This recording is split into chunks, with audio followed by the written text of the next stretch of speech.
Civil कपड़ों में और लीड के डाले में आए हैं बंदे, और ये इन्होंने गुजरात के मुकाम पे सारी गाड़ियों के शीशे, ये देखें गाड़ियों के शीशे तोड़ दिए उन्होंने, और वर्करों के ऊपर लाठीचार्ज किया।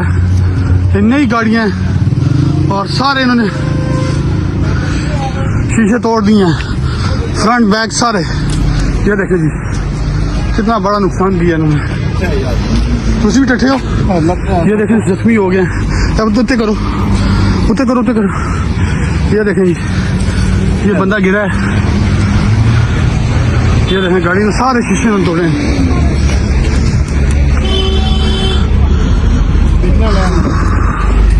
ये देखो ये एमपीए साहब की गाड़ी है। ये देखिए ये एमपीए की नंबर प्लेट लगी हुई है, और इस गाड़ी को भी इन्होंने तोड़ा है। सारी गाड़ियां ने तोड़ दी है।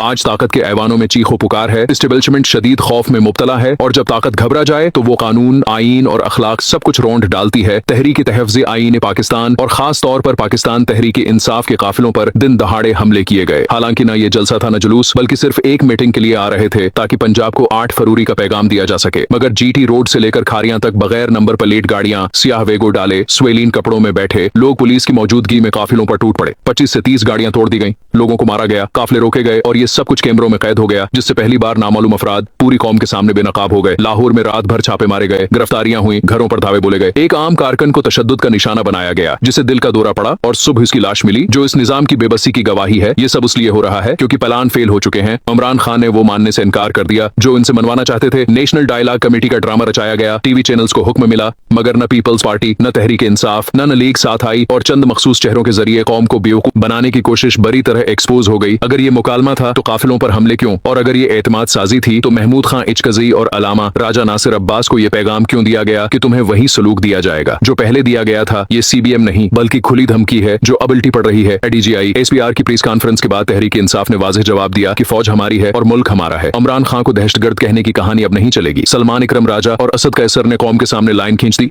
और अब असल मार्का कराची में लगने वाला है, जहां सहेल खां आफरीदी की आमद पर पाकिस्तान पीपल्स पार्टी बुरी तरह फंस चुकी है, जो खुद को जमहूरी कहती है। मगर अब देखना यह है कि वो आवाम के साथ खड़ी होती है या इस्टेब्लिशमेंट के दबाव में आकर एक और सच दफन करती है। कराची के लोग जज्बाती हैं, और यहाँ से एक बड़ा सरप्राइज आने वाला है। आखिर में जब सब कुछ हाथ से निकल जाता है तो पुरानी फाइलें, पुराने केस और पुराने मोहरे सामने लाए जाते हैं। मगर सवाल यह है कि क्या अब ये हथकंडे भी काम करेंगे, या तारीख एक बार फिर साबित करेगी कि सच दबाया नहीं जा सकता। कोई मामूली खबर नहीं, ये उस तूफान का ऐलान है जो ऐवानों की बुनियादें हिला देने आ रहा है। खां के वफादार सड़कों पर निकल चुके हैं, फजा तरफ खां के नारों से गूंज रही है, और पंजाब पुलिस की दौड़ें लगी हुई हैं। नकाबपोश हमला आवर गाड़ियों के शीशे तोड़ रहे हैं। तहरीक तहफ़्ज़े आईन पाकिस्तान के काफिलों पर खुला हमला हो रहा है, मगर खौफ के बजाय गुस्सा बढ़ रहा है। रात गए तहरीक इंसाफ के बड़ों की हंगामी बैठक हो चुकी। डीजी की प्रेस कॉन्फ्रेंस के बाद 8 फरवरी के एहतजाज को तारीख साज बनाने की हिकमत अमली फाइनल है। डीजी को जवाब देने के लिए धुआंधार प्रेस कॉन्फ्रेंस तैयार है, और रहनुमाओं ने लफ्जों की गोलाबारी में डीजी को आड़े हाथों लिया। 2026 को शहबाज हुकूमत के खात्मे का साल करार दिया जा चुका है। कंपनी ने नए तजुर्बात पर सिर जोड़ लिए हैं, मगर अवाम का सब्र जवाब दे रहा है। फील्ड मार्शल की माशी नाकामियों के बाद मुल्की उसासों की फरोख्त जारी है। अरब ममालिक के साथ अरबों डॉलर के